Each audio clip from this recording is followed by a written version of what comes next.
দেখুন, আমার ওটা দেখতে ভুল হয়েছিল, ডেটটা ভুল হয়ে গেছিল। ওটা 4 তারিখে বলার দরকার ছিল, ওটা 2 তারিখে বলেছি। সে বিষয়টা আমি আমার পক্ষ থেকে ক্লারিফিকেশন দিয়েছি। দেখুন, আমি রাজনীতিটা অন্যদের মতো নোংরামি রাজনীতি করার পক্ষপাতী নয়, সঠিকটা বলবো। আমার বলার মধ্যে ভুল হয়েছিল, ডেটটা 4-এর জায়গায় 2 হয়ে গেছিল, পরবর্তীতে আমি জানিয়ে দিয়েছি। তবে এখনো বলবো, পরেশরাম বাবুর উচিত হবে পরিবারকে সহযোগিতা করা, তার পাশে দাঁড়ানো, তার বাড়িতে অন্তত একবার ভিজিট করে আসলে পরিবারটা সাহস পাবে। এবং যারা খুন করেছে, এখন নাকি অনেকে ধরা পড়েনি। পরেশরাম বাবু শাসক দলের একজন বিধায়ক, তিনি যাতে দ্রুত ধরা পড়ে এবং দ্রুত চার্জশিট করে এই খুনিগুলো যাতে শাস্তি পায় তার ব্যবস্থা করবে। এবং সাথে সাথে পরেশরাম বাবু যেহেতু শাসক দলের বিধায়ক, তিনি তার তার ব্যক্তিগতভাবে কত টাকা দিয়েছে সেটা আমি নিয়ে প্রশ্ন করব না। যাতে সরকার এখানে ব্যর্থ এই খুনটা রোধ করতে, যেখানে সিভিক ভলেন্টিয়ার এত রেখেছে, বলছে গ্রামীণ পুলিশ বলে একটা আছে সে এত রেখেছে।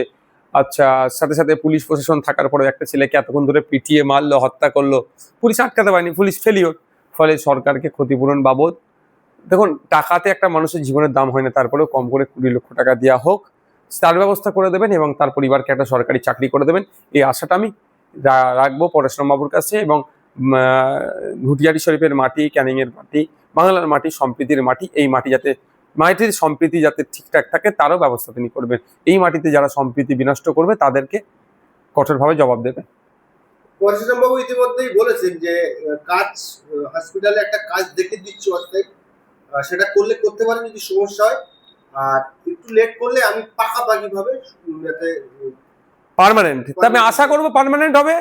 কারণ দেখুন, রাজ্জাক খাঁর ক্ষেত্রে শওকত মোল্লা সাহেব অনেক চিৎকার করেছিল, তবে একটা শওকত মোল্লা সাহেব আর পরেশরাম বাবুর মধ্যে কিন্তু অনেক তফাৎ, আমি একটা কথা বলতে পারি, দুজনের কিন্তু অনেক তফাৎ। শওকত মোল্লা যেভাবে নটোরিয়াস ক্রিমিনাল সার্টিফাইড, পরেশরাম বাবু সেক্ষেত্রে নয়। কিন্তু তুই বোমবাদিস, শওকত মোল্লা সাহেবের ক্ষেত্রে প্রযোজ্য, পরেশরাম বাবুর ক্ষেত্রে প্রযোজ্য নয়। তবে আমি আশা করবো রাজ্জাক খাঁরও সরকারি চাকরি দেওয়ার গল্প শোনালেও এখন কন্ট্রাকচুয়াল চাকরি 10,000 টাকা মতো স্যালারি পাচ্ছে, তো এটা না হয় পার্মানেন্ট চাকরি যাতে পাই সে বিষয়টা আমি বলবো মাননীয় বিধায়ক সাহেবকে, তিনি সদর্থক ভূমিকা নেবেন।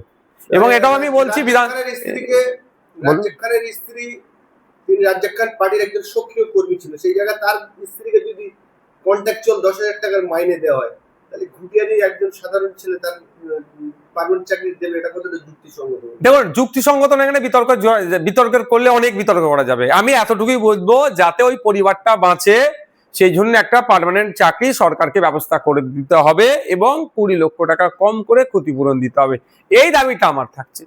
এবার কে সক্রিয় কর্মী, কে নিষ্ক্রিয় মানুষ, ওসব দেখার প্রয়োজন নেই। একটা প্রাণ গিয়েছে, সরকারের ব্যর্থতার জন্য এই প্রাণটা গিয়েছে। আপনি বিধায়ক শওকত মোল্লা আপনার বিরুদ্ধে একটা অ্যালিগেশন এনেছিল 30 কোটি টাকা বিজেপি থেকে নেয়, তার জন্য আপনি মানহানি মামলা করলেন। তার পরিপ্রেক্ষিতে শওকত মোল্লা বলছে যে নওশাদ সিদ্দিকীর দলের লোক 10 জনের মধ্যে একজন সক্রিয় নওশাদ সিদ্দিকীর সহকারী কর্মী দীপক ব্যাপারীর কাছ থেকে আমি শুনে বলেছি।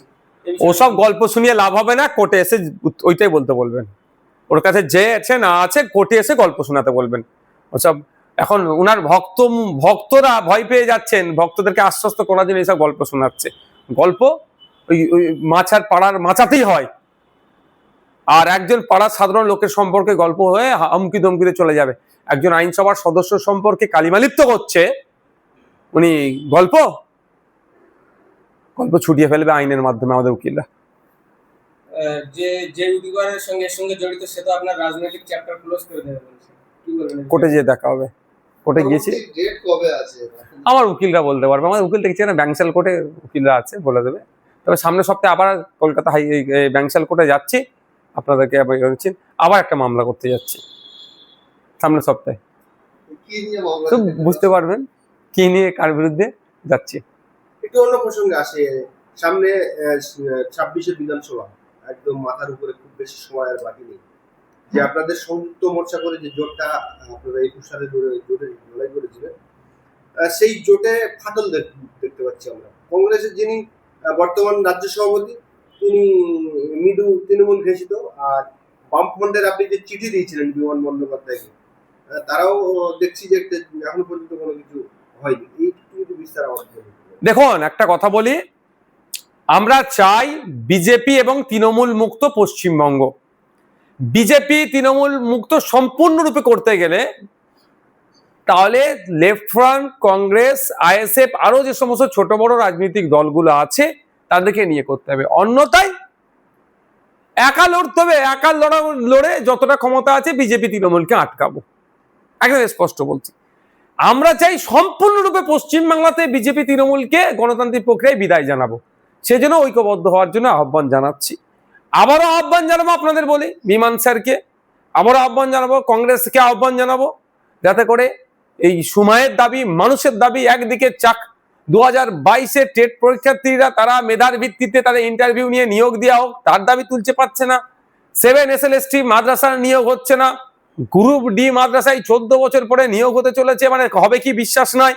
স্কুলগুলোতে শিক্ষক নাই, স্কুল বন্ধ হতে চলেছে, ছাত্র আছে, স্কুল আছে, শিক্ষক নাই। এই যে দুরবস্থা, এই মব লিঞ্চিং এর শিকার হচ্ছে মুসলমানরা, পিছড়ে বর্গের ST SC কোটাতে নন ST SC-রা চাকরি করে নিচ্ছে, ওবিসি নিয়ে নাটক হচ্ছে। এই যে একটা হচপচের মধ্য দিয়ে রাজ্য চালাচ্ছে, নাটক হচ্ছে, আর মানুষের মাথার উপরে ঋণটা বেড়ে যাচ্ছে। 2011-12 সালের দিকে একজন ব্যক্তির, পশ্চিমবাংলার নাগরিকের মাথার উপরে 11-12 হাজার টাকা ঋণ ছিল, আজকে দেখুন প্রায় 70,000 টাকা হয়ে গিয়েছে। তাহলে এই যে বেড়ে যাচ্ছে, আর নেতারা যে সাইকেল, ভাঙা সাইকেল নিয়ে ঘুরতো, সে এখন স্করপিও ফরচুনার নিয়ে ঘুরছে। যে একটা বিড়ি 3 বার খেত, সে এখন এত বড় সিগারেট খাচ্ছে। মানে ব্যাপারটা বুঝতে হবে, এত বড় সিগারেট আছে তো নাকি আবার নালায় করবে, মানে বড় বড় সিগারেট খাচ্ছে। আর বললেই তো আমার দোষ, আবার কিছু বলে ফেলে রাগ হয়ে যাচ্ছে অনেকে। ভালো যাক, ভালো আমাকে নিয়ে ভাবছে, এটা মানুষকে বলবে, একটা বিধায়ককে নিয়ে ভাবছে, মানে বুঝতে পারবেন সাধারণ মানুষকে বলবো 10টা নওশাদ সিদ্দিকী তৈরি করুন, 20টা নওশাদ সিদ্দিকী তৈরি করুন, সরকার অন্যায় কাজ করতে ভয় পাবে। যাক, সেই জন্য আমরা বারবার শরণাপন্ন হচ্ছে এই ধরনের একটা বড় জোটের জন্য। যদি না জোট করে, তবে আশা করছি জোট করবে না, এর কোনো প্রশ্ন আসছে না, তারপরেও বলবো শেষত আছি আমরাই, সেই বিজেপি তৃণমূলকে আটকাতে হবে। তাহলে কি নেপালের মতো গণ উত্থান দরকার এই রাজ্যে দুর্নীতিগ্রস্তের বিরুদ্ধে? না, একটা কথা বলুন, একটা কথা, এটা আমার সাথে অনেকের হয়তো মতনৈক্য হতে পারে। একটা নির্বাচিত জনপ্রতিনিধি, একটা সরকার, সেই কেন্দ্র সরকার হোক আর রাজ্য সরকার হোক, যদি অন্যায় করছে, একে গণতান্ত্রিক প্রক্রিয়াতেই বিসর্জন দিতে হবে।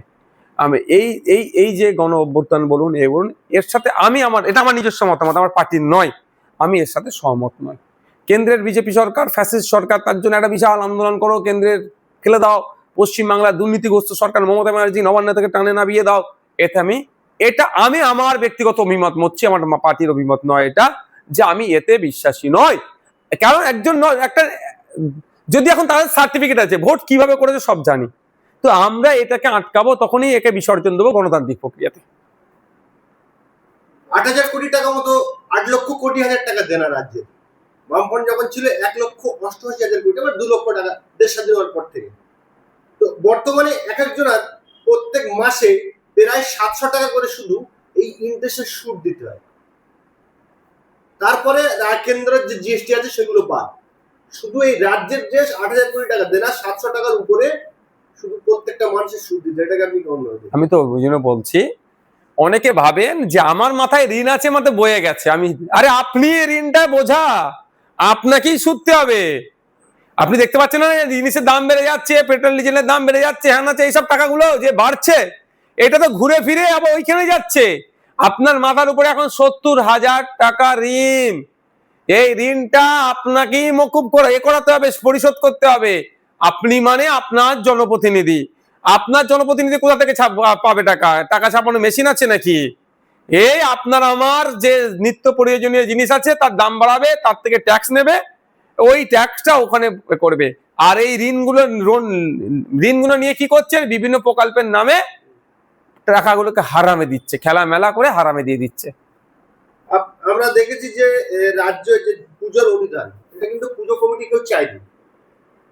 শুরু হয়েছিল 35,000 থেকে, এখন 1,10,000। আর দীঘা জগন্নাথ মন্দির কেউ চাইনি। আমরা শুনতে পাচ্ছি হিট করতে একটা দুর্গাঙ্গন হবে, সেটাও সম্ভবত কেউ চাইনি, কিন্তু সেগুলো দেওয়া হচ্ছে। কিন্তু আপনারই চাচা যান তোয়া সিদ্দিকী হুজুর, তিনি 100 বার মমতা ব্যানার্জিকে বলেছে যে দীঘাতে একটা ছোট্ট হলেও মসজিদ করে দিচ্ছে না। কি বলবেন? মেঘ না চাইতে পানি যদি হয়ে যায়, কেন মেঘ আমি চাইবো ভাই? আপনার ভোট যখন আমি পেয়ে যাচ্ছি বিজেপির ভয় দেখিয়ে, বিজেপি চলে আসবে, শুভেন্দু তুই একটু বেশি করে চিৎকার চেঁচামেচি করিস তো, ওই চিল্লাচ্ছে, একটু ভয় ভয় খাইয়ে দিবি তো। দিলীপ বাবু তুমি একটু করে দিও তো, একটু বকে দিও তো ওদেরকে। সুকান্ত বাবু তুমি একটু করে দিও তো। এই গল্প শুনিয়ে মুসলমানদের ভয় দেখিয়ে দিচ্ছে। মুসলমানদের না চাইলেও ভোট ঘুরে ফিরে যে মুসলমানদের, দেখতে পাচ্ছেন না? এই যে দেখবেন সোশ্যাল মিডিয়ায় অনেকে তৃণমূলের হয়ে ওকালতি করছেন, অনেকে অনেক খারাপ ভাষা রাগেতে বলে, আমি বলবো বলবেন না, অনুরোধ করছি। অনেকে বলে চটি চাটা হ্যান ত্যান, ব্যাপারটা অনেকে সবাই চটি চাটা নয়, অনেকে ভয়ে তৃণমূলের হয়ে ওকালতি করে। সবাই টাকা পায় না তৃণমূলের কাছ থেকে, অনেকে ভয়ে উপযাচক হয়ে তৃণমূলের হয়ে কথা বলে, কারণ বিজেপি নাকি চলে আসবে। বিজেপি আসবে না, বিজেপি আসার জায়গা নাই। আজকে কালকে যদি ভোট হয়, স্বচ্ছভাবে ভোট হয়, বিজেপি 50টাও সিট পাবে না। আর তৃণমূল কোথায় নেমে আসবে খুঁজে পাবেন না। বিরোধীরা এমন জায়গায় দাঁড়িয়েছে, অবিজেপি অতৃণমূল শক্তি। মানুষ, হিন্দু সমাজের মানুষ যারা বিজেপিকে ভোট দিয়েছে তারা বুঝতে পারছে হে ভোট হিন্দু খাতরে মেয়ে বলে নিজের গতিটাকে বাঁচাচ্ছে এরা, আসলে ওদের গদি খাতরে মেয়ে। আর মুসলমানরা বুঝতে পারছে বিজেপির ভয় দেখিয়ে শুভেন্দু বাবু একের পর এক বাজে মন্তব্য করে বেড়াচ্ছে, তার বিরুদ্ধে কেন ব্যবস্থা গ্রহণ হচ্ছে না? কৌস্তব বাগচির বিরুদ্ধে কেন ব্যবস্থা গ্রহণ হচ্ছে না? বিজেপির ছোট বড় নেতারা ডাইরেক্ট মমতা ব্যানার্জিকে তো বকলমে খুনের হুমকি দিয়ে দিচ্ছে, তাদের বিরুদ্ধে ব্যবস্থা গ্রহণ হচ্ছে না কেন? এটা বোঝা গেছে। সুতরাং আপনি এদেরকে বলবো যেটা, এটা হচ্ছে শুধু এই ধরনের একটা হচপচ করে রেখে দেওয়ার চেষ্টার বাইরে কিছুই না। আপনার চাচা বলছেন যে অন ক্যামেরায় বলেছেন, সেই জন্যই হচ্ছে হচপচ করে রেখে দাও। মুসলমানদের ডিমান্ড তোমরা পূরণ করবে না। একটা ছোট্ট উদাহরণ দিচ্ছি, মসজিদ নতুন করে করতে বলেছে, করেনি, এটা তো বিতর্ক। তো আলিয়া বিশ্ববিদ্যালয় টু টাইপের গ্রান্ট পায়, একটা স্যালারি গ্রান্ট, একটা আদার্স গ্রান্ট। আদার্স গ্রান্টে যত ধরনের স্ট্রাকচার আছে, পরিকাঠামো গুলোকে ডেভেলপ করে খরচে ছোট ছোট গুলোকে করতে হয়, টোটালটাই বন্ধ হয়ে গেছে। এদিকে 5,600 কোটি টাকা minority affairs and Madrasa education ডিপার্টমেন্টের এই বছরের বাজেট দিচ্ছে না কেন? বুঝতে হবে। মাদ্রাসা 614টা মাদ্রাসা, তৃণমূলের আমলে কটা মাদ্রাসা করেছে? হাই মাদ্রাসা, সিনিয়র মাদ্রাসা দেখাতে পারবেন আপনি? সে 10,000 শূন্য পদে ডাস্টার নেই। আমি একটা ভিডিও আপলোড করেছিলাম, দেখেছিলেন আপনারা? বাথরুমের অবস্থা দেখেছেন? বয়েজ টয়লেট, আমাদের গার্লস টয়লেটে আমার যাওয়ার অধিকার নেই, যেতে পারিনি ওই জন্য, কাউকে দিয়ে ভিডিও করাতে হবে কোনো সময়। বয়েজ টয়লেটে আমি ঢুকেছিলাম, দেখেছিলেন কি অবস্থা, দুরবস্থা। সামান্য একটা পিচ্ছাবের বাথরুমে যাবে। সেই স্কুলে আমি গিয়েছি, আরে রুমের মধ্যে অন্ধকার, সামান্য একটা হলুদ ডুম জ্বলছে, সে পুরাতন আমলে। আমাদের এখানে সব এখন তো সব এলইডি টাইপের হয়ে গেছে, সেই জ্বলছে না, টিউবলাইট আছে না, এলইডি কিছু আছে, এই অবস্থা চলছে। এইগুলো চলে যাচ্ছে, জানছে এত কিছু, এত না দিলেও সে আপনার মব লিঞ্চিং হয়ে যাচ্ছে, পিটিএ মেরে দিচ্ছে, সব করার পরেও দিনের শেষে কি বলবে?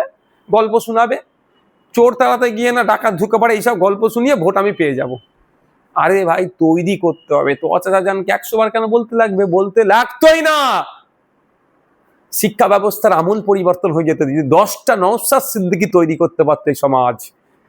আদিবাসীদের হয়ে কথা বলতে লাগতো না, ফেক এসটি সার্টিফিকেটের জন্য ডেপুটেশন দিতে লাগতো না। যদি প্রকৃত অর্থে 10টা আদিবাসী সমাজ থেকে যদি 5টা প্রকৃত বিধায়ক তৈরি হতো, দলিতদের হয়ে চিৎকার করার প্রয়োজন লাগতো না।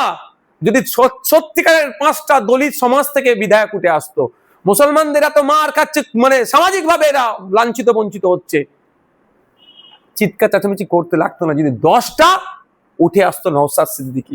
তাই সময় এসছে, এখন অনেক যা চিৎকার চেঁচামেচি করছেন তাদেরকে বললো, ঠিক আছে দেখি কত আপনারা চিৎকার চেঁচামেচি করছেন। 2026 সাল যখন আসবে, 10টা নওশাদ সিদ্দিকী, 5টা আদিবাসী থেকে, 5টা দলিত থেকে, 10টা মুসলমান থেকে, এই ধরনের 20টা নওশাদ সিদ্দিকী তৈরি করার জন্য আপনারা কতটা সহযোগিতা করেন আমিও তখন দেখবো। আপনার চাচা জানা হয়তো সাধারণ মানুষ, সেই জন্য তার কথা তো মাননীয় কি আমার চাচা যান অসাধারণ মানুষ, ডাইরেক্ট মমতা ব্যানার্জির সাথে ওনার যোগাযোগ। তাহলে আপনি জনপ্রতিনিধি, বিধানসভার সদস্য, আইনসভার সদস্য, আপনি কি বলবেন মমতা ব্যানার্জিকে যে দিকে?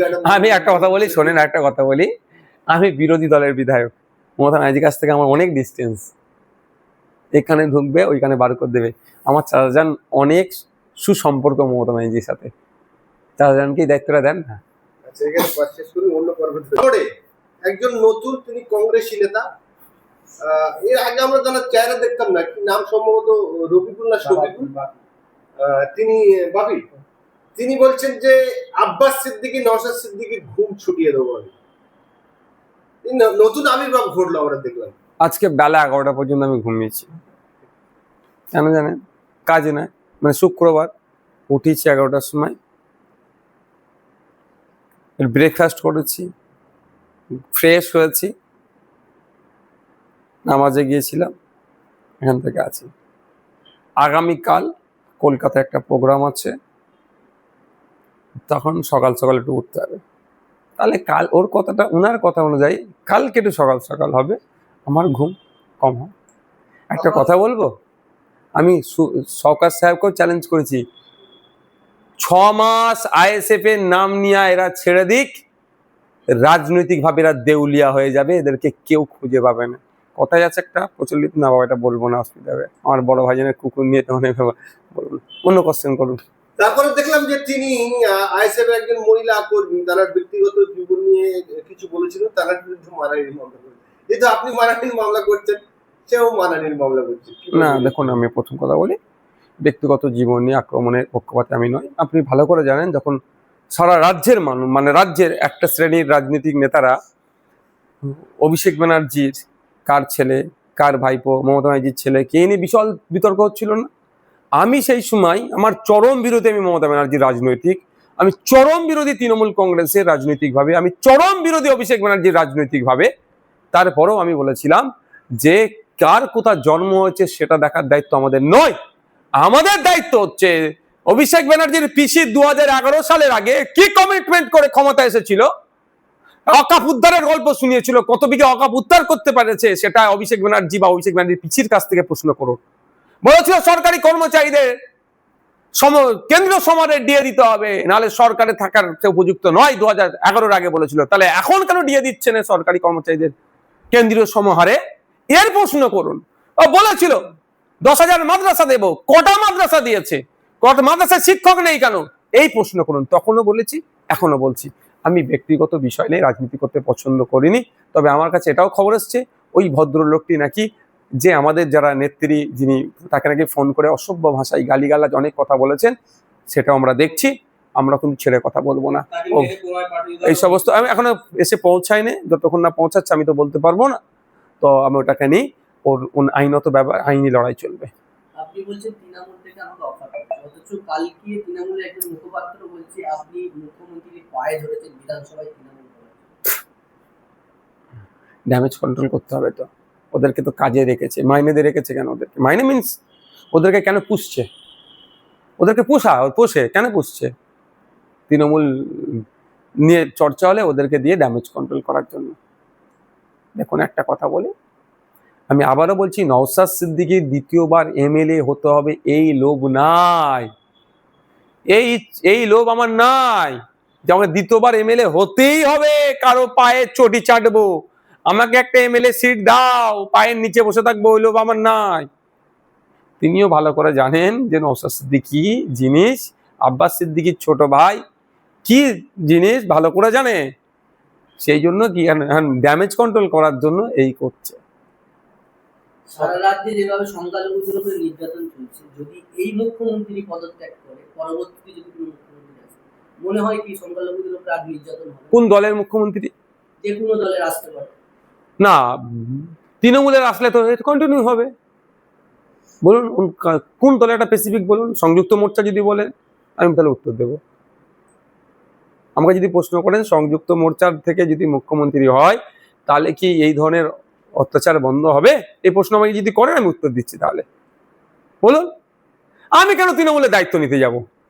তৃণমূলের দায়িত্ব তো কিছু মানুষজন আছে যারা রাত দিন এক করে ফেলছে, তৃণমূলকে জিতাতে হবে, তারা তো দায়িত্ব নেবে। আর আমি বলছি জোর গলায়, বাংলার মানুষ যদি এই সংযুক্ত মোর্চা আমাদেরকে যদি জিতিয়ে নিয়ে আসে, সাম্প্রদায়িক হিংসা পশ্চিমবাংলা থেকে বন্ধ হয়ে যাবে, চাকরি চুরি পশ্চিমবাংলা থেকে বন্ধ হয়ে যাবে, বালি চুরি পাথর চুরি পশ্চিমবাংলা থেকে বন্ধ হয়ে যাবে, অন্যায় অনৈতিক কাজ পশ্চিমবাংলা থেকে বন্ধ হয়ে যাবে। তার পরিবর্তে স্কুলে শিক্ষক দেওয়া হবে, হসপিটালে ঔষধ দেওয়া হবে, ডক্টর দেওয়া হবে, পাবলিক ট্রান্সপোর্ট বাড়িয়ে দেওয়া হবে, সরকারি বাস বাড়িয়ে দেওয়া হবে, এই তোলাবাজিটা টোটালটা বন্ধ করে দেওয়া হবে। এটা আমি দায়িত্ব নিয়ে বলতে পারি। শওকত মোল্লা এই রাজ্যে বেশিরভাগ আরএসএস এর পুলিশ প্রশাসন রয়েছে। দেখুন, ওসব গল্প আমাদের শুনিয়ে কিচ্ছু লাভ হবে না। পুলিশ প্রশাসন আছে, আরএসএস আছে, কি বলে আপনার জাহান টান, অনেক গল্প শুনিয়ে কিচ্ছু লাভ হবে না। কন্ট্রোল কারা করছে? পুলিশ মন্ত্রী। পুলিশ মন্ত্রী তাহলে ব্যর্থ হয়েছে। কারো মতদর্শ আরএসএস থাকতে পারে, কারো মতদর্শ সাভারকারকে বিশ্বাস করতে পারে, কারো মতদর্শে নেতাজি থাকতে পারে, কারো মতদর্শে গান্ধীজি থাকতে পারে, কিন্তু এখানে পুলিশ কোড অনুযায়ী আপনাকে চলতে হবে। সেই পুলিশ কোড অনুযায়ী চলছে কি চলছে না দেখার দায়িত্বটা কার দিয়েছি আমরা? জনগণ ভোটের মাধ্যমে তাদের নির্বাচিত জনপ্রতিনিধি একজন পুলিশ মন্ত্রী করেছে, তাই পুলিশ মন্ত্রী ব্যর্থ হয়েছে। তো গল্প শোনালে হবে আরএসএস এর মতদর্শে আছে বলে কন্ট্রোল করতে পারছে না তাহলে তাদের বিরুদ্ধে আপনি ব্যবস্থা গ্রহণ করতে দিচ্ছেন না কেন? আবু সিদ্দিক হালদারকে যারা তুলে নিয়ে গিয়ে পুলিশ কাস্টডিতে মেরে এত অত্যাচার করলো, মৃত্যুর কোলে ঢলে পড়লো, মারা গেল, সেই পুলিশটার বিরুদ্ধে যখন আমরা হাইকোর্টে গিয়েছি, আপনারা ডেট নিচ্ছেন কেন? এত আপনারা তাড়াতাড়ি করে চার্জশিটটা আপনারা দিচ্ছেন না কেন? গল্প শোনাচ্ছেন। আপনারা কি ব্যবস্থা গ্রহণ করেছেন? শওকত মোল্লা প্রতিটা স্টেজ থেকে বারবার বলছে 2021 নয়, এটা 2026, কবে ডাল ভাত খেয়েছে ভুলে যাও, আবহাওয়া খুব খারাপ, লোটা কম্বল নিয়ে ফুরফুরে আপনাকে ছুটতে হবে। দেখুন, শওকত মোল্লাদের জানা নেই, জানে বলতে পারছি না, ওইটা ব্রিটিশরা আমার বড়দাদিকে বলেছিল, ব্রিটিশরা, ঠিক আছে? সেই ব্রিটিশদেরকে ভারত ছাড়া আমার পর্দাদুরা করেছিল। মাথায় রাখো এতটুকুই, ওর জন্য, ওনার জন্য। আপনাদের দুই ভাই ঘুম না হারাম করলে তো বলছে আমার নাম শওকত মোল্লা না। ওনার দিদি বলেছিল ডবল চাকরি দেবো। কটা চাকরি পেয়েছে? কে কি করছে? ওনার ভালো জায়গায় ঘুমের ব্যবস্থা করে দেওয়া হবে। আচ্ছা, ধৈর্য ধরুন, গণতান্ত্রিক প্রক্রিয়াতে ওনার ঘুমের ব্যবস্থা করে দেওয়া হবে। এসআইআর নিয়ে আপনি বলছেন কোনো ভয় নেই, বলবো, এটা বলো। চাকরিজীবীদের উপর যেভাবে অত্যাচার হচ্ছে, কি বলবেন এই বিষয়ে? দেখুন, 2022 সালে টেট পরীক্ষা দিয়েছে প্রাথমিক শিক্ষকরা। আমি এখানে হচ্ছে 2017 পরে 2022, কত বছর? 5 বছর। তারপরে যারা টেট উত্তীর্ণ প্রায় 50,000, তাদের দাবি একটাই, সহজ বৈধ দাবি ভাই। মমতা ব্যানার্জি তার দল কি বলছেন? চাকরি আমরা দিতে রাজি, কিন্তু মামলার জন্য দিতে পারছি না, গল্প শোনাচ্ছে। কিন্তু 2022-এ প্রাইমারি যারা টেট পাস করেছে, এদের এখানে কোনো মামলা নেই। এদের হচ্ছে 50,000-এর উপরে একটু বেশি আছে। এদেরকে ইন্টারভিউ বোর্ডে ডাকবে, মেধার ভিত্তিতে তারা ইন্টারভিউয়ের মধ্যে লিস্টেড হবে, লিস্টে চাকরিতে যাবে। এটা তো দিচ্ছে না কেন? সরকারের কাছে তো টাকা না, এদের মাইনে দিতে হবে। আপনি একটু বিডিওগুলোর সাথে যদি যোগাযোগ থাকে, পঞ্চায়েতে একটু যোগাযোগ থাকে, খোঁজ নিয়ে দেখুন ফান্ডের টাকা আসছে কি আসছে না। শুধু ওরা লুটে শেষ করে দিচ্ছে রাজ্যটাকে, ওই জন্য বারবার ধার করছে। তো গতকাল তো এটা স্বাভাবিক হবে, এটা স্বাভাবিক। কতদিন ভাই একটা ধৈর্য? 2017 আর 2025, 7 বছর মানুষের ধৈর্য সমতা। আমি তো ওদেরকে শাবাশি জানাবো, এখন ওরা কোনো অপ্রীতিকর ঘটনা ঘটিয়ে ফেলেনি, ওদের ধৈর্য আছে, আমি স্যালুট জানাই ওদেরকে। আমি অনুরোধ করবো, কোনো অপ্রীতিকর ঘটনা ঘটাবেন না, গণতান্ত্রিক প্রক্রিয়া করবেন, কিন্তু ঘটিয়ে ফেলেনি। আমি অবাক হয়ে যাচ্ছি যে ওদের ধৈর্য শক্তিকে আমি স্যালুট জানাই। সরকারের উচিত, এই বাস্তব কথা, নেপালে হওয়ার পরে কিন্তু এখন সব টকবক করে ফুটছে। আমি যদিও এই ধরনের গণ অভ্যুত্থান হোক আমি চাই না, কিন্তু নেপাল হওয়ার পরে মানুষের মনে একটা আলাদা কিছু একটা করে ফেলবো। যদি কিছু করে ফেলে সরকার রুখতে পারবে তো? আমি আশা করবো এই ধরনের কোনো বৈধ পন্থা অবলম্বন করবেন না। সরকারকে হলো দ্রুত ইন্টারভিউ ডেকে মেধার ভিত্তিতে নিয়োগ দিন। দেখলাম পুলিশের পায়ে ধরে চাকরি প্রার্থীরা কান্না করছে। এখন পায়ে ধরছে, ওই হাতটা যদি অন্য জায়গায় চলে যায় কত খারাপ লাগবে বলুন তো? হাত ধরে যদি তখন টানাটানি করে। আমি চাই না এই ধরনের কাজ করুক, কেউ করবেন না কোনো চাকরি প্রার্থী থেকে বলবো, কিন্তু তাদেরও তো একটা ধৈর্যের সীমা আছে। সরকারের উচিত এই ধৈর্যের সীমা ভাঙা রাখি, তাদেরকে দ্রুততার সাথে ইন্টারভিউ বোর্ডে ডাকা হোক, মেধার ভিত্তিতে নিয়োগ দেওয়া হোক। যে কাসেম সিদ্দিকী একসময় নওশাদ সিদ্দিকী, আব্বাস সিদ্দিকী, আমি আর পারিবারিক লোকের উত্তর দেবো না। যে আপনি প্রথমে বলেছিলেন যে ব্যাংসাল কোর্টে আবার মামলা করবেন, সেটা কবে করবেন? যে দর্শকদের জন্য বলুন। সামনে সপ্তাহে ব্যাংসাল কোর্টে আবার মামলা করছি, কার নামে করবেন? দেখতে হবে। আপনি বললেন এসআইআর নিয়ে কোনো ভয় নেই, প্রত্যেকটা স্টেজে দেখছি আপনি কবর দেখাচ্ছেন। নির্বাচন কমিশন কি কবর দেখে ছাড়তে? দারুণ প্রশ্ন করেছেন। আমার শুধু কবরেরটা আপনি শুনেছেন, বাকিটা না শুনলে আমার দোষ? আমি বাকিটা বলেছি। আপনি আপনাকে যারা এগোচ্ছে, আমার যারা সমালোচক, দেখুন একটা কথা বলি, আমরা আজকেও বলছি এসআইআর নিয়ে আতঙ্কিত হবেন না। আতঙ্কিত হলে আপনার লাভটা কি? আতঙ্কিত হলে আপনার এসআইআর আপনার নাম থেকে যাবে? বলুন আমাকে উত্তর, জানতে চাইছি আমি দর্শক বন্ধুদের কাছ থেকেও। আমি একটা কথা বলি, গ্রামে বাঘ ঢুকেছে, পাড়াতে বাঘ ঢুকেছে, আতঙ্কিত হয়ে যদি ঘরের মধ্যে ঢুকে দরজা দিয়ে দেন, বাঘ কি ঘুরে ঘাড়ে চলে যাবে মনে হয়? এ তো যাওয়ার বাঘ নয়, একে তো ডেকে নিয়ে আসা হয়েছে আপনাকে ভয় দেখানোর জন্য। এই এসআইআরটাকে নিয়ে তো বিজেপি আপনাকে ভয় দেখাবে, তৃণমূল এই ভয়ের ফায়দাটা নেবার জন্যই তো করেছে। তাহলে আপনাকে আমাকে কি করতে হবে? প্ল্যান করতে হবে, বেরিয়ে বাঘটাকে খাঁচার মধ্যে ভরতে হবে, অর্থাৎ সাহস ধরতে হবে। কদিন আগে দেখলেন না এসআইআর এর জন্য একজন স্ট্রোক করে না কি করে মারা গিয়েছে? তো আতঙ্কিত হয়েছে বলে। আর আমি আতঙ্ক মুক্ত হওয়ার কথা বলছি, কাগজের লড়াই কাগজে হবে। আমি দুটো কথা বলি, একটা কথা হচ্ছে আপনি ভয় পাবেন কেন? আপনার দাদুর বাড়ি কি বাংলাদেশে? আপনার দাদুর বাড়ি কি পাকিস্তানে? আপনার দাদুর বাড়ি কি আফগানিস্তানে? আপনার দাদুর বাড়ি কি চীনে যে আপনি ভয় পাবেন? সবার দাদুর কবর তো আমাদের ইন্ডিয়াতে। আমি এটা জাস্ট বোঝানোর জন্য, একটা ভয়টা কাটানোর জন্য। তারপরে বলছি, আপনি যে জায়গায় বসবাস করছেন সেই জায়গাটা কার? আপনার ম্যাক্সিমাম আমরা আমার দাদুর জায়গায় বসবাস করছি। আমরা যে জায়গায় থাকি আমার দাদুর নানার জায়গা, মানে আরো পুরাতন। সে পেয়েছে, কোথাও আমরা খোঁজ নিয়েছি, সে পেয়েছে তার বাবার কাছ থেকে, তার বাবার কাছ থেকে, মানে 14 গোষ্ঠীর জায়গাটা, মানে 1800 সালের আগে আমাদের দলিল আছে। আপনার দাদুর জায়গাতে যদি আপনি বসবাস করেন, দেখবেন 1947 সালের আগে দলিল আপনাদের বাড়িতে আছে, 31-32 সালের দলিল আছে। তাহলে আপনি ভয় খাবেন কেন? আপনাকে ভয় খাওয়ানো হচ্ছে, আর এই ভয় আপনি খাবেন না, আপনাকে আতঙ্কিত করা হচ্ছে। আতঙ্কিত হবেন না, এই কথা আমি বলছি। তার উদাহরণস্বরূপ একটা দিয়েছে যে আপনি আপনার দাদুর কবরটা দেখুন না, কত পুরাতন, দেশ স্বাধীনের আগের কবর আপনার দাদুর কবর। বা দেশ স্বাধীনের সময় আপনার দাদু ব্রিটিশদের বিরুদ্ধে লড়াই করেছিল, বা যারা লড়াই করেছে তাদের সাথ দিয়েছিল আপনার দাদু। ভয় পাবেন আপনি কেন? এইটা আমার ভুল ব্যাখ্যা হচ্ছে। এবার আমি বলি, যে তৃণমূল এতদিন গল্প শোনাচ্ছিল এসআইআর হতে দেবে না, সে তৃণমূল এখন কি করছে জানেন আপনারা? নির্বাচন কমিশন দিয়েছে, নোটিফিকেশন দিয়েছে, এরা 600 ভ্যাকান্সি আছে ERO, electoral registration officer, additional electoral registration officer 600 দ্রুততার সাথে নিয়োগ করার কথা বলছে। কেন? এটা তো বলতে পারতো চিঠির উত্তরে যে না, পশ্চিম বাংলায় আমি করতে দেব না, কি বলে ওটাকে, এসআইআর হতে দেব না। এটা বলেছে কি? এটা বলেনি, উল্টো অফিসার নিয়োগ করছে। এই জানে এসআইআর হলে তৃণমূলই সব থেকে বেশি ক্ষতি হবে, মরা ভোটার গুলো আর ভোট দিতে পারবেন। আপনি বলুন না, আরে দাদুগুলো কবর থেকে, শ্মশান থেকে এসে এসে ভোট দিচ্ছে, আর যে শুয়ে পড়ছে, শ্মশানেও চলে যাচ্ছে, কবরেও চলে যাচ্ছে, দেখা হচ্ছে না। এত কষ্ট তারা করবে কেন? টাকা হচ্ছে যে বুথ লেভেল যে অফিসার যারা থাকবে তাদেরকে আমরা নজরে রাখবো। যদি তারা যাকে তাকে ডিভোটার বানিয়ে দেয়, আইনি লড়াই যাবে, মাঠে ময়দানে গণতান্ত্রিক প্রক্রিয়া লড়াই হবে, ছেড়ে কথা বলবো না। যেমন প্রয়োজনে ইসিআই কে আমাদের সহযোগিতা চাইলে বলবো এটা মৃত ভোটার, ওইটা ধরিয়ে দেবো। ঠিক একই জীবিত ভোটারকে যদি মৃত ভোটার করে, আমরা কিন্তু গণতান্ত্রিক প্রক্রিয়ায় যে যে জায়গাগুলোতে যেতে হয় সেই জায়গাগুলোতে আমরা যাবো। বিহারে জাতি গণনা শুরু হয়েছে, এই রাজ্যে আমি তো বিধানসভায় আওয়াজ তুলেছি, কই কে বলেছে? তৃণমূল করছে। শুনুন, জাতিভিত্তিক জনগণনা কেন্দ্রের হাতে আছে, কেন্দ্র না চাইলে রাজ্য করতে পারে। আর কেন্দ্র করলেও প্রায় 90% অফিসার স্টেটস প্রোভাইড করে। তাহলে আমাদের রাজ্যে তো অফিসার আছে জাতিভিত্তিক জনগণনা করতে, করুক না দেখি। মমতা ব্যানার্জি করবে? অত সহজ নয়। মমতা ব্যানার্জি যদি জাতিভিত্তিক জনগণনা করে ফেলে, মমতা ব্যানার্জির ভোট ব্যাংক ধ্বংস হয়ে যাবে। এই যে code and code captive vote bank শেষ হয়ে যাবে। কারণ যার যত সংখ্যা বাড়ি তার তত ভাগিদারি। ওদিকে মতুয়াও ভাই বলবে, আদিবাসী ভাই বলবে, দলিত ভাই বলবে, মুসলমান ভাই বলবে, নমশূদ্র ভাই বলবে আমরা এত শতাংশ চাকরিতে কেন এত কম, গল্প তখন হয়ে যাবে। আর তখন ওই জন্য এরাও করবে না। বিজেপি যে পথে চলছে, তৃণমূল সেই পথে চলছে। দপ্তর থেকে কাজ আদায় করে নিয়ে আসতে পারছি না। না, মুসলিম হিন্দুর প্রশ্ন আমার কাছে আসছে না। আমার কাছে প্রশ্ন হচ্ছে বাবা সাহেব আম্বেদকরের সেই স্লোগান, যার যত সংখ্যা বাড়ি তার তত ভাগিদারি।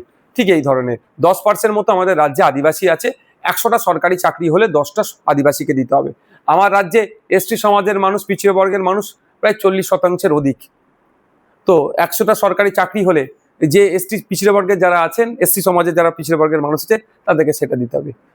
বাবা সাহেব আম্বেদকরের মানে বাণী অনুযায়ী 100টা মানুষের মধ্যে পশ্চিমবাংলা অ্যাজ পার সেন্সাস 2011 যে আমরা 27% আমাদের রাজ্যে মুসলিম সম্প্রদায়ের মানুষ আছে। তাহলে 100টা সরকারি চাকরি হলে 27টা চাকরি 2011 সেন্সাস অনুযায়ী মুসলমান পাবে। এটা হচ্ছে যার তত সংখ্যা বাড়ি তার তত ভাগিদারি। এটা করুক না মমতা ব্যানার্জি। উল্টে ওবিসির আপডেটের নামে নাটক করে মুসলমানদেরকে সরকারি চাকরি থেকে বঞ্চিত করছে। Thank you. আদিত্যনাথ একটা প্রশ্ন করেছে, মন্তব্য করেছেন যে রাম মন্দির নিয়ে যারা প্রশংসা করবে না তারা ভারতীয় নয়। তো ও ছাড়া আর কি আছে ওনার আর কি আছে? কিছুই নেই তো, সম্পূর্ণরূপে ব্যর্থ হয়েছে। মহিলাদের নিরাপত্তা বিঘ্নিত ঘটছে। মহিলাদের উপর আক্রমণের টপ লিস্টে যে রাজ্যগুলো আছে তার মধ্যে একটা উত্তরপ্রদেশ। অপুষ্টিতে ভোগা শিশুদের সংখ্যা যদি আছে, যেগুলো আছে যে রাজ্যে, তার মধ্যে উত্তরপ্রদেশকে আপনি খুঁজে পাবেন। সাংবাদিক স্বাধীনতার হস্তক্ষেপের দিকে উত্তরপ্রদেশকে আপনি খুঁজে পাবেন। ফার্জি পুলিশ থেকে শুরু করে, ফার্জি এনকাউন্টার থেকে শুরু করে, পুলিশ কাস্টাডিতে মারধর, পুলিশ কাস্টোডিয়াল ডেথ, যা যত রকম অন্যায় দেখবেন উত্তরপ্রদেশ টপ লিস্টের দিকে আছে। সম্পূর্ণরূপে ব্যর্থ হয়েছে। ব্যর্থতা ঢাকার জন্য ধর্মীয় তাস করতে হবে, রাম মন্দির, ধর্মীয় তাস করতে হবে, ধর্মীয় তাস করতে হবে, এই গল্প শোনাচ্ছে। আর কি আছে? ব্যর্থ মুখ্যমন্ত্রী যোগী আদিত্যনাথ বিজেপির। এই কদিন আগে দেখলেন না কি হয়েছিল, যে ডবল ইঞ্জিন সরকারের রাজ্যে একের পর এক বিপর্যয় ঘটে যাচ্ছে। কুম্ভ মেলা হিন্দু সমাজের একটা বিরোধ ধর্মীয় উৎসব, সেখানে আপনার মহাকুম্ভ, সেখানে কত মানুষ পদদলিত মারা গেল। যোগী আদিত্যনাথ সরকারের দোষ তো এটা। এইগুলো ঢাকা দেওয়ার জন্য এখন রাম মন্দিরকে ইস্যু করছে।